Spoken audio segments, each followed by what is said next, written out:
Қайырлы күн 8-ші сынып оқушылары. Бұл видеода БЖБ тапсырмаларını қалай орындаймыз, қалай белгілейміз, сол туралы нұсқаулық болады. БЖБ тапсырмасына сендерілге ссылка жіберіледі Google формада. Сол ссылканы бірінші ашқан кезде міндетті түрде мынау ескертумен танысыңдар. Ескертуде жазылғандай 9:05-те басталып 9:45-те аяқталады.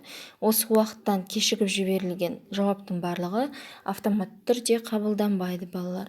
Аты жөнімізді толық жазамыз мұнда. Жалпы 4 сұрақ бар. БЖБ-да 10 балл, жалпы балл. Және әр сұраққа қанша балл берілетіні міне тұсында жазылған. Бірінші сұрағымыз ақпараттың өлшем бірлігі туралы сұрақ.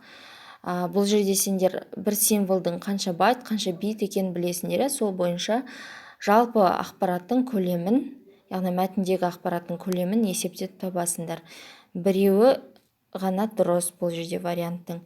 Келесісінде міне процессордың біз 4 сипаттамасын өттік. Сол 4 сипаттамасына қарай мына жерде берілген анықтамалар, яғни ұғымдарды сәйкесінше белгілейсіңдер. Мынаны жылжытып қараңдар.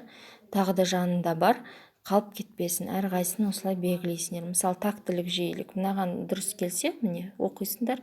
Немесе мынаған келсе, кеш жады деген мындай болса, осылай барлығын белгілеп шығасыңдар.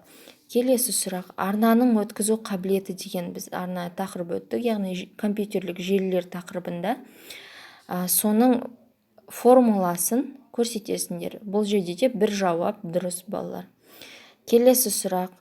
Мұнда есеп балалар, ең соңғы тақырыбымыз сол арнаның өткізу қабілеті бойынша формулаға салып, бірінші жалпы ақпараттың көлемін тауып алып, одан кейін мына жерде уақытты сұраған, формула бойынша уақытты қалай табамыз, соны есептеп шығасыңдар.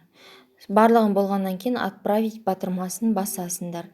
Балалар ескеретін жағдай, бір оқушы бір рет қана жіберіледі. Бірінші жіберген балдарың есептелінеді.